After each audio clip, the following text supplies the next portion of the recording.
최순실이 연설문을 대신 써줬다는 뉴스가 나오자마자 언론에서 이전 대통령 연설문 써준 사람 누가 찾기 시작했고, 그때 마침 또 이런 책을 내가지고 인생이 타이밍이라 어렵게 사시다가 지금 뭐 찾는 방송도 너무 많고 책도 많이 팔렸죠. 지금 한 180세? 180세! 제가 이 파파이스 나오고 나서 정말 파파이스에서 봤다는 소리를 정말 많이 들었어요. 근데 최근에 와서 이제 그런 얘기를 별로 안 더라고요. 그래서 파파이스 다시 나갈 때가 전에 페이스북 보니까 공항 같은데 일부러 일찍 가신대요. 그래서 나를 얼마 만에 한 번씩 알아보는 사람이 있나. 되게 여기 올 때도 이제 여러분이 알아보셨고요. 네.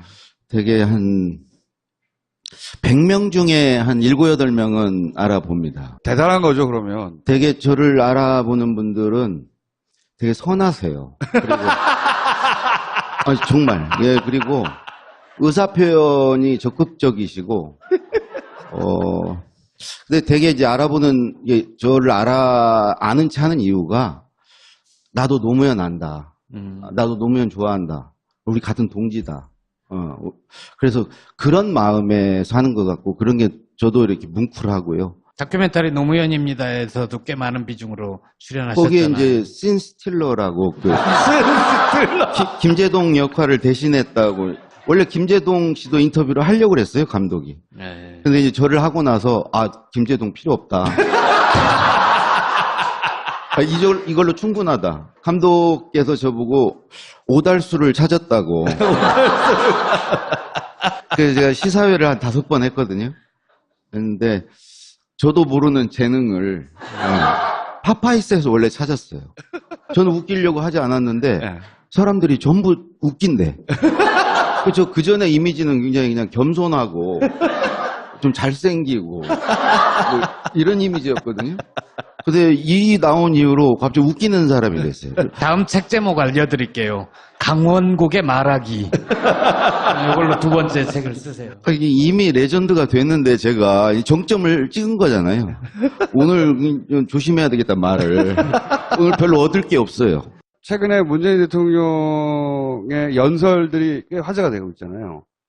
근데 그 연설들 화제가 되면서 빨리 모셔가지고 한번 얘기를 들어봐야 되겠다 싶었어요. 그래서 세 사람의 어떤 뭐 공통점, 차이점, 인간으로서의 공통점, 차이점, 그런 얘기를 한번 들어보고 싶다. 쭉 특별한 주제라기보다는 겪어봤던 사람의.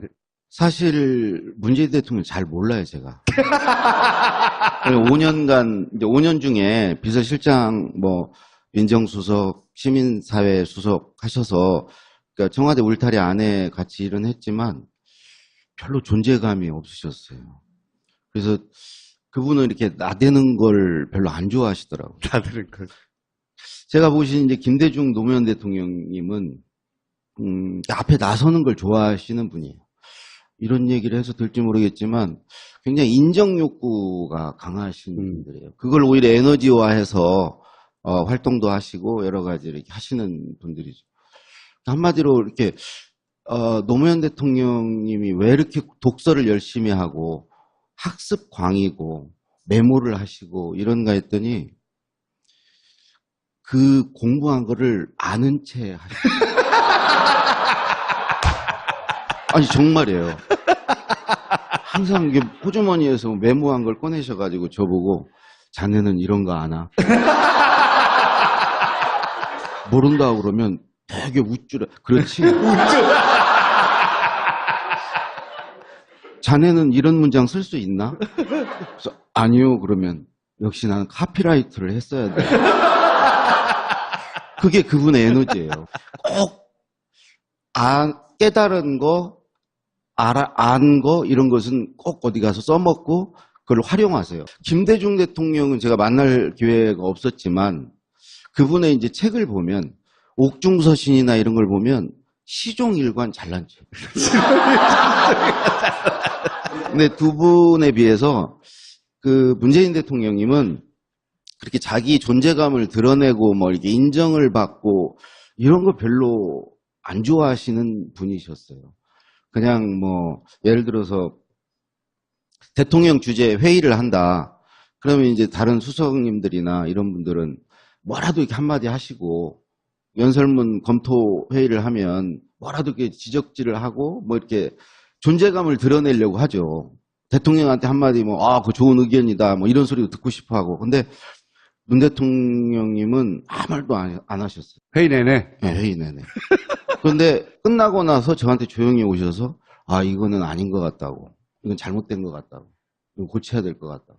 그거 대통령 앞에 하셨으면 점수 따는 거거든요. 근데 그걸 안 하시더라고.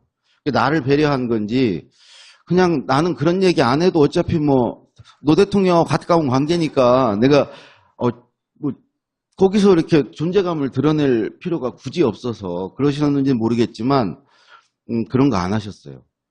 그래서 아예 그분은 이렇게 그래서 난 정치를 하실 수 없지 않을까. 왜 정치인들은 그거 좋아해야 하거든요. 그렇죠. 정청래, 정봉주, 안민석, 계보가 쫙 있거든요. 아니, 정말 그런 성향이 있어야 하는데 전혀 그런 게 없으신 것 같아요. 그게 가장 큰 특징입니까? 직접 겪어본? 대통령 역사상 해방 이후에 이렇게 대통령 연설에 국민들이 주목하고 열광한 일이 없었어요. 네. 그렇죠. 네, 감동받고. 연설문은 그냥 연설을 했구나지. 그 내용을 다시 읽어보고 그런 거 없죠. 신문 헤드라인으로 그냥 들은 거죠. 네, 네. 신문에서 제목 뽑은 연설을 걸로. 했대. 네. 근데 이런 현상이 이렇게 일어난 걸 보면서 한편으로는 제가 노무현 대통령께서 살아 계셨으면 너는 왜 저렇게 연설을 못 썼냐. 아니, 그런 생각을 말씀은 안 하셨겠지만 속으로 연설비서관을 그때 잘못 뽑았구나. 지금 신동호 비서관이 진짜 연설을 잘 쓰는 것 같아요. 근데 연설이 그게 이제 제 문재인 대통령님 스타일을 아는데 예전에도 이제 비서실장 연설 뭐 이렇게 써드리면 꼼꼼히 다 고치세요. 결국은 이제 그게 신비서관이 뭐 시인 출신이고 어떤 감성을 넣은 연설을 썼겠지만 결국엔 문재인 대통령의 연설이고 되게 이 노무현 대통령, 김대중 대통령은 담론 중심이었어요. 큰 걸 얘기했어요. 근데 문재인 대통령 보니까 사람을 얘기해요. 이렇게 개별화해서 예를 들어서 5.18 연설에 이렇게 4명을 열사들을 거론하고 그게 또 이제 그 연설 이후에 가서 이렇게 껴안고 이런 것까지 자연스럽게 이런 게 되고 우리 노무현 대통령님은 일종의 투사의 어법이었거든요. 진보의 어법과 보수의 어법이 좀 달라요. 진보는 뭔가를 바꿔야 되고 하기 때문에 막 지르고 뭔가 이렇게 파격 그리고 주목을 받고 이런 거거든요. 근데 그냥 점잖게 얘기하면 아무도 안 들어요. 효과가 없어요. 아주 자극적인 단어를 써야 되고 이래야 뭔가 이렇게 바뀌고 이제 이러기 때문에 그 내용도 그렇고 형식도 그렇고 진보의 어법을 썼죠. 근데 문재인 대통령을 보니까 아젠다는 진보의 아젠다인데 담는 그릇은 보수의 어법을 써요. 그게 굉장히 뭐 품이 있다, 품격이 있다는 소리를 듣게 만드는 요인이고 그다음에 우리 때는 개혁 의제를 중심으로 다뤘거든요. 시종일관 뭔가 이렇게 대통령 아젠다가 개혁 쪽에 대부분 방점이 있었고 노무현 대통령 같은 거 민생에 얘기하는 것은 민생은 정책과 제도로 하는 거지 내가 말로 하는 게 아니다. 그건 조용히 앉아서 정책과 제도를 만드는데 근데 예를 들면 문재인 대통령은 개혁 의제와 민생을 같이 섞어서 얘기를 해요. 근데 대부분 국민들은 개혁도 하지만 민생에 관심이 많거든요. 뭐 통신비 같은 거 이런 거 짜잘한 것도 관심 많거든요. 그러니까 그거를 적절히 잘 배합해서 거대 담론만 얘기하는 게 아니고 우리 가까운 데 있는 얘기들을 삶의 구체적인 문제를 다 말씀하신다는. 그렇죠. 근데 이제 가장 중요한 것은 워낙 노무현 대통령, 김대중 대통령이 욕을 먹어가면서 지평을 엄청 넓혀놨어요. 그냥 끝까지 다 보여줬어요. 그러니까 욕먹을 건 다 먹었어요. 지금은 그 공간 안에서 문재인 대통령은 무슨 얘기를 해도 그냥 안정적으로 보이는 거예요. 옛날에는 다 파격이었고 뭐 갑자기 대통령이 저런 말 해도 되나? 그런 소리를 계속 들으면서 지지율은 계속 떨어지고 이랬었는데 그렇게 한번 질러놓으니까 지금 문재인 대통령은 무슨 얘기를 해도 상대적이잖아요. 그러니까 굉장히 안정적으로 보이고 이런 효과도 틀림없이 있는 것 같아요. 그리고 옛날에 결국은 대통령 연설은 언론을 통해서 보여지거든요. 옛날에 김대중 대통령 때는 종이신문이 좌지우지했어요. 그거에 다 달려 있었어요. 제목 뽑기에 달려 있었고 다 달려 있었고. 노무현 대통령 때 인터넷 언론의 도움을 좀 받아볼까 했는데 인터넷 언론이 그렇게 힘이 세질 못했어요. 오마이뉴스나 이런 게 종이신문보다 힘이 세질 못했어요. 근데 지금은 이런 파파이스 같은 거 이게 더 힘이 세져 버렸어요. 이건 인터넷 언론도 아니고 그러니까 이제 팟캐스트라든가 뭐 SNS 이런 것들이 주요 우리가 국민들이 언론을 접하는 통로가 되면서 이제는 문재인 대통령이 무슨 얘기를 해도 그게 아주 실시간으로 전파가 되고 그게 악운을 만들어내고 이게 전에 없던 일이에요. 노무현 그렇죠. 대통령 때 왜 명연설이 없었겠습니까? 저도 아니 그거를 찾아가지고 전달해 준 사람이 없었어요. 노무현 대통령이 항상 그랬어요. 나는 국민께 계속 편지를 쓰는데 우체부가 전달을 안 해준다. 지금은 전달 잘 해주잖아요. 그 차이죠. 묻힌 명연설이 아쉬운 게 있으신가 봐요. 다 주옥 같죠.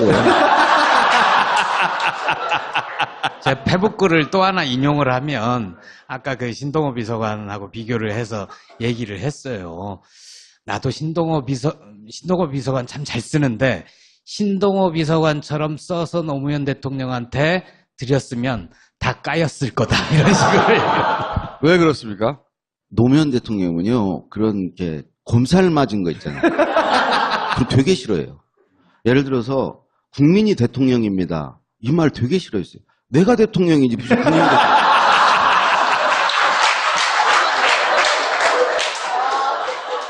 이번에 근데 계속 쓰시더라고요. 문재인 대통령은 국민이 대통령을 쓰시고 미국 가셔서도 여러분이 대한민국입니다. 이런 은유를 많이 쓰시고 그런데 그 선거 때 나온 카피였잖아요. 대통령 되기 전에 나온. 노무현 대통령이 그 카피로 썼는데 선거니까 내가 그 용인했는데 이제 쓰지 마라. 내가 대통령 이제 됐는데 내가 대통령이지 무슨 국민이 그런 소리 좀 하지 마라. 국민한테 아부하지 말라는 네. 거죠. 아부. 그렇기 때문에 지금 굉장히 호평을 받는 얘기들이 있잖아요. 그 연설에서 그런 것들을 제가 못 쓰지는 않죠. 못 쓰지 않죠. 쓰면 쓰죠. 예를 들어서 노무현 대통령이 취임하시자마자 3월에 국회 연설 있었어요. 그때 저를 불러서 휴일날 본인의 그 스토리를 쭉 얘기하셨어요. 내가 유신헌법으로 사실에서 평생 그걸로 잘 먹고 잘 살았고 이런 거 잘못된 거다. 나 이렇게 1급수에 산 사람이 아니고 나 3급수에 산 사람이고 이런 거 다 얘기하겠다고. 본인의 히스토리를 쭉 얘기했어요. 그걸 연설에 담으라고. 결국 못 담았어요. 장진호 연설 같은 걸 얼마든지 쓸 수 있었어요. 아니 그 장진호 배 타고 와가지고 그게 없었으면은 내가 없었다 이런 얘기는 정말 상투적인 거죠.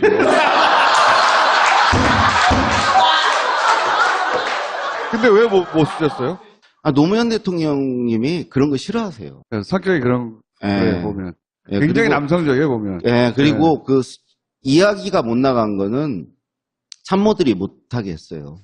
왜 그런 얘기 하시냐고. 뭐 3급수에 살았고 이런 얘기 왜 하시냐고. 그다음에 우리 안희정 지사가 나중에 짊어진 거 내가 다 한 거라고 다 얘기를 하라고 다 얘기도 해주셨어요. 네. 그거 다 넣으라고 연설에. 그래서 다 털고 가겠다고. 내가 다 책임지고 지금은 내가 소추 대상이 아니니까 퇴임 후에 이거 다 책임지겠다고. 그러니까 안희정 지사 그 사람 잘못 없다고.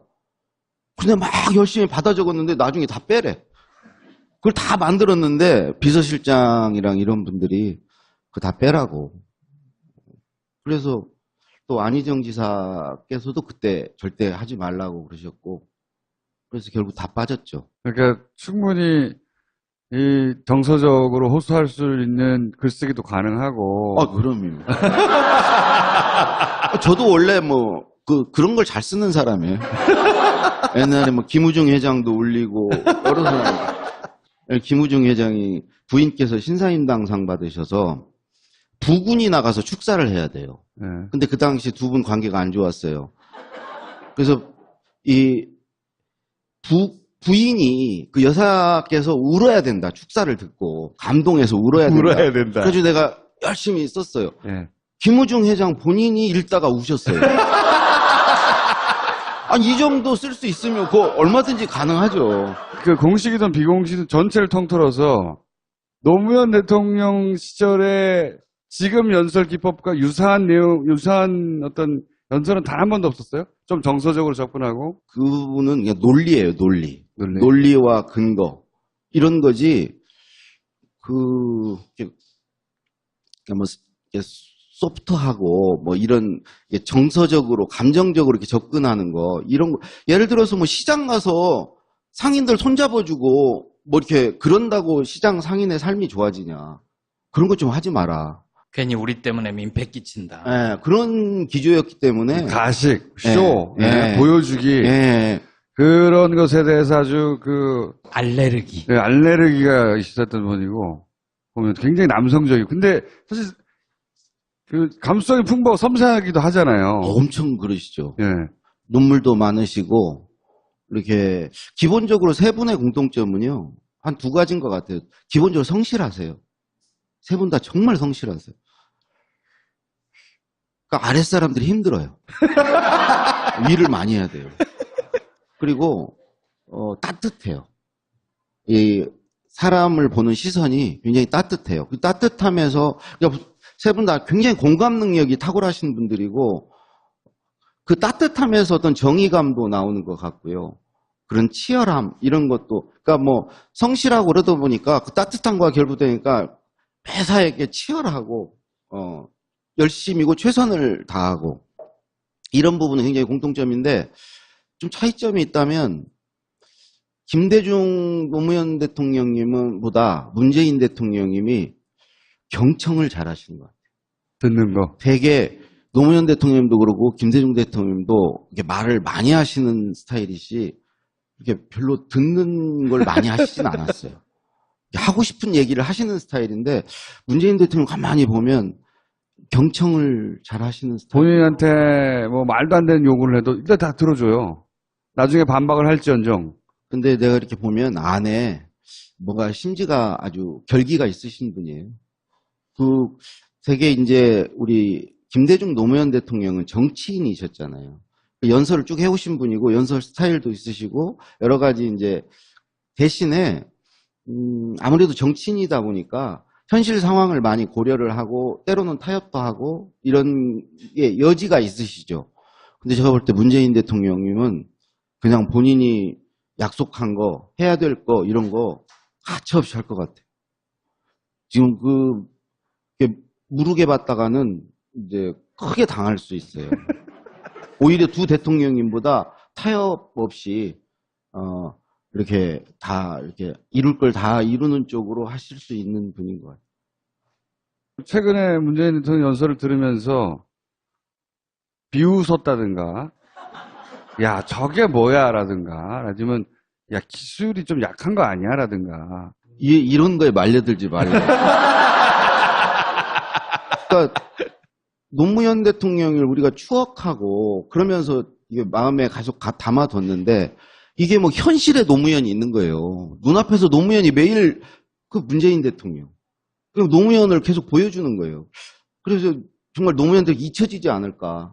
이런 생각이 들고, 잊혀지면 나는 뭘로 먹고 사나.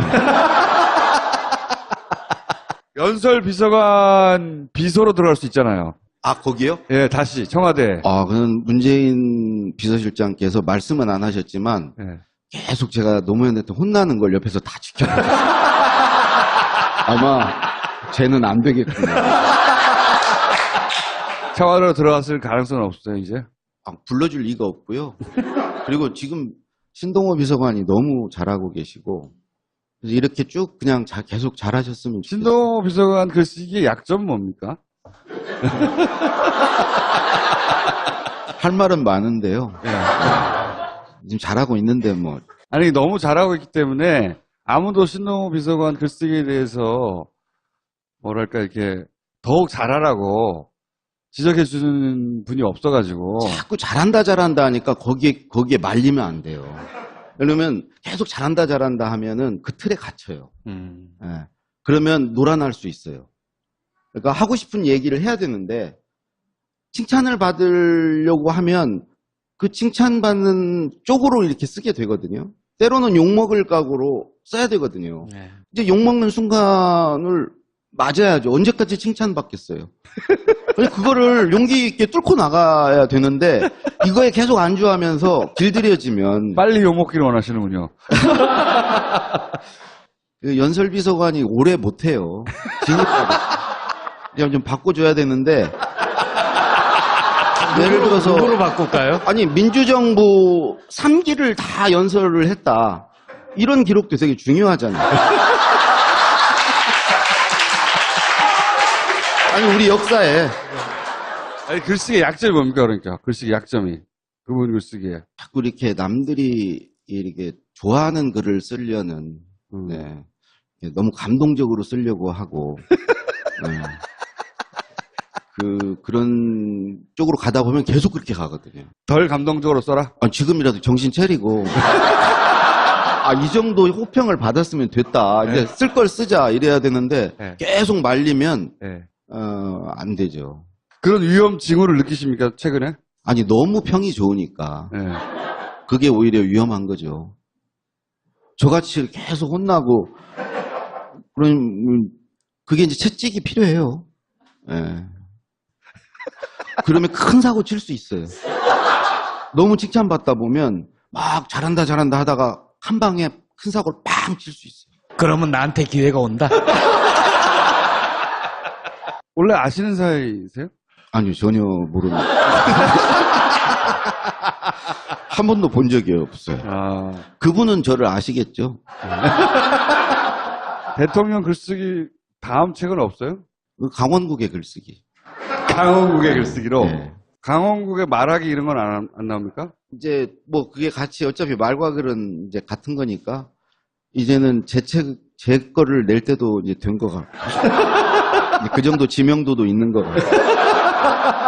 그러면은 마지막으로 강원국의 글쓰기 비법 한 가지만 얘기하고, 왜냐면 앞으로 나올 책이니까. 강원국의 글쓰기 비법은 이런 거야. 잘못 알고 있는 게 많은데 말이지. 그거 하나만 딱 정리하고 가지고. 저는 정말 타고난 게 없고 독서도 안 해서 이제 유시민 작가가 갖고 있는 그런 거는 그 비법이 아니에요. 뭐 이렇게 많이 읽어라, 많이 써라. 저는 아주 구체적으로 갖고 있어요, 비법을. 근데 독서 않고 재능을 타고나지 않은 사람이 글 쓰는 방법. 유시민의 글쓰기 특강은 그럼 잘못된 특강이에요? 배울 게 없어요. 아니 정말 배울 게 없는 게 배울 게 없어. 그거는 워낙 그분이 독서도 많이 하고 타고나신 분이에요. 그런 분은 없어요. 우리의 그 사정을 몰라요, 그분은.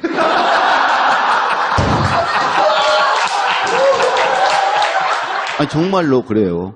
그래서 우리 수준에 맞춰서 어떻게 쓰라 이런 말을 못 하시는 분이에요. 그러니까 그 비법 하나가 뭐냐고요, 하나. 쓰기 전에 먼저 누군가에게 말을 해보세요. 말을 해보면 노무현 대통령 5년 내내 저한테 말만 하셨어요. 그래서 내가 알았어요. 아, 저렇게 말을 하고 글로 쓰면 되겠구나. 그러니까 저 이제 비서관이 없으시니까 친구한테 말하고 친구가 듣고 이제 비서관 역할을 해주면 쉽게 글 쓸 수 있어요. 말하면 생각이 나고 자기 생각이 정리되고 생각이 발전해요. 맞아요, 그거는. 예. 네. 생각이 말하면서 정리되는 경우가 많죠. 네. 노무현 대통령 항상 말씀 계속 하시다가 어느 순간에 아, 이제 됐다. 자, 이제 지금부터 제대로 받아 적어라. 이렇게 항상 그러셨거든요. 말을 막 하면서 자기 생각을 푸는 거군요. 그렇죠. 그러니까 입으로 사신 거죠. 유시민 씨는 타고난 사람이기 때문에 유시민의 비법은 일반인들이 따라해봐야 소용이 없고. 아니, 그 책 무슨 몇십 년의 영업 기밀을 밝힌다고 그렇게 광고를 했잖아요. 예. 제가 다 봤어요, 처음부터 끝까지. 생구라예요? 많이 읽고 많이 써라, 이게 비법이에요. 그게 영업 기밀이라는 거예요. 이런 사기가 어딨어요. 뭘 알려주는 게 없어요, 알려주는 게. 강원국의 글쓰기 기다리겠습니다. 감사합니다.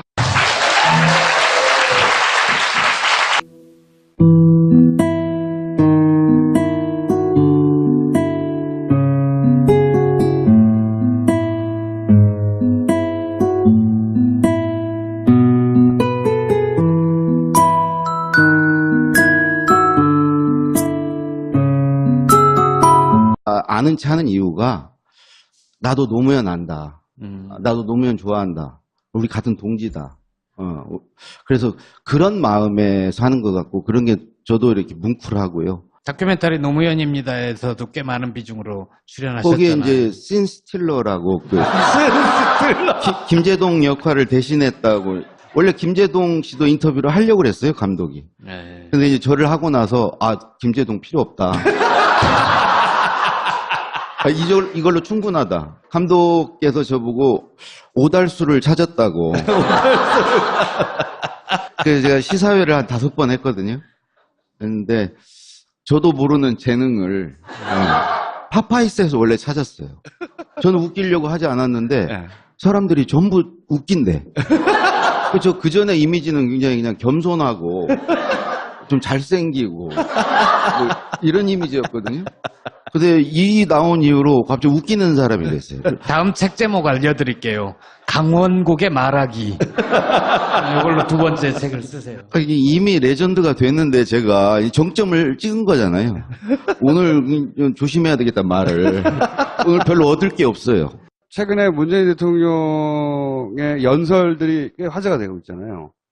근데 그 연설들 화제가 되면서 빨리 모셔가지고 한번 얘기를 들어봐야 되겠다 싶었어요. 그래서 세 사람의 어떤 그게 그분의 에너지예요.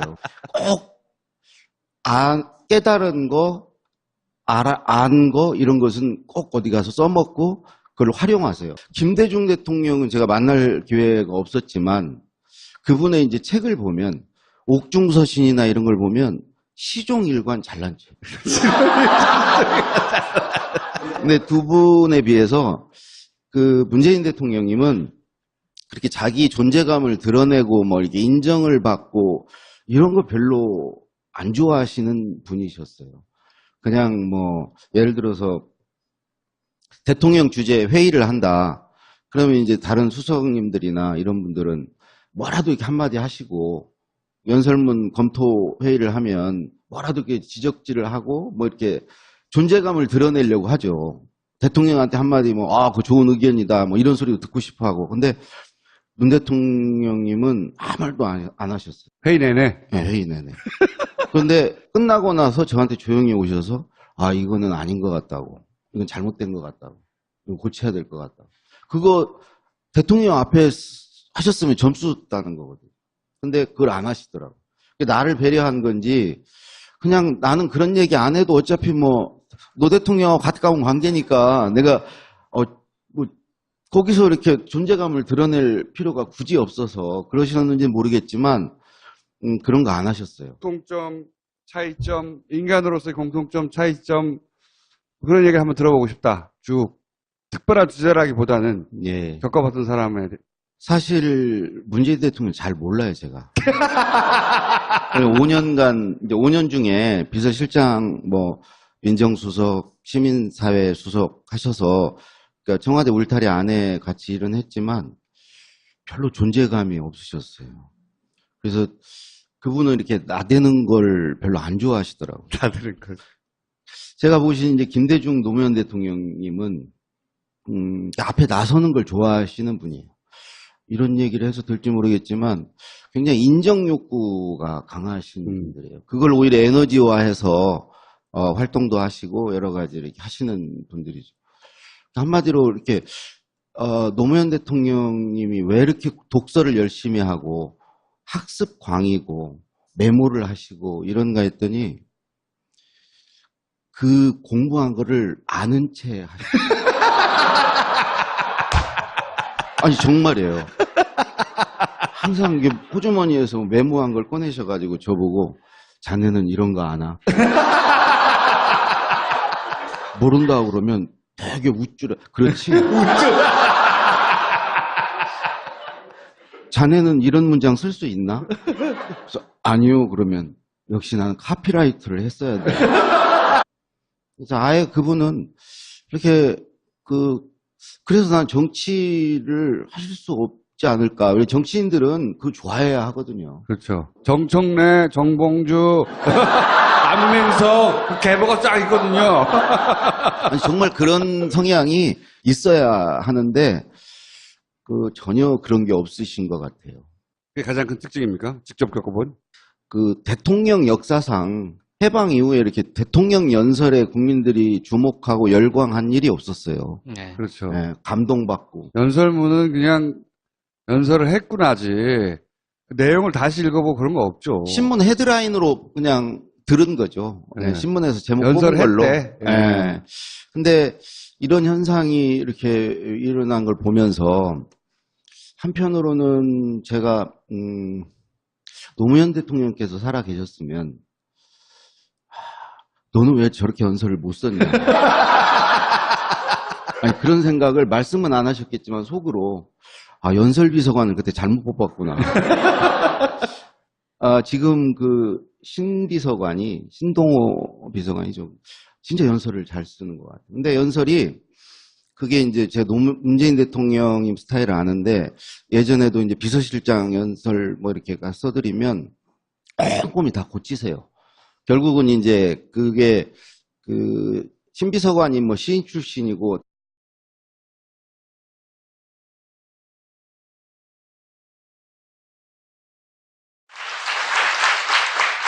최순실이 연설문을 대신 써줬다는 뉴스가 나오자마자 언론에서 이전 대통령 연설문 써준 사람 누가 찾기 시작했고, 그때 마침 또 이런 책을 내가지고,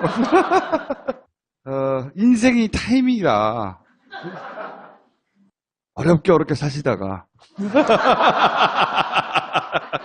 지금 찾는 방송도 너무 많고, 책도 많이 팔렸죠. 지금 한 180세? 180세! 제가 이 파파이스 나오고 나서 정말 파파이스에서 봤다는 소리를 정말 많이 들었어요. 근데 최근에 와서 이제 그런 얘기를 별로 안 더라고요. 그래서 파파이스 다시 나갈 때가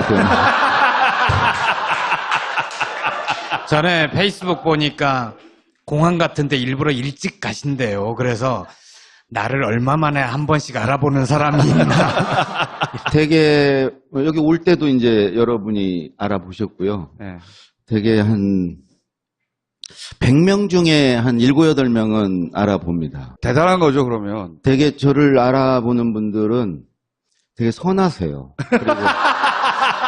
그리고 정말. 예, 그리고 의사 표현이 적극적이시고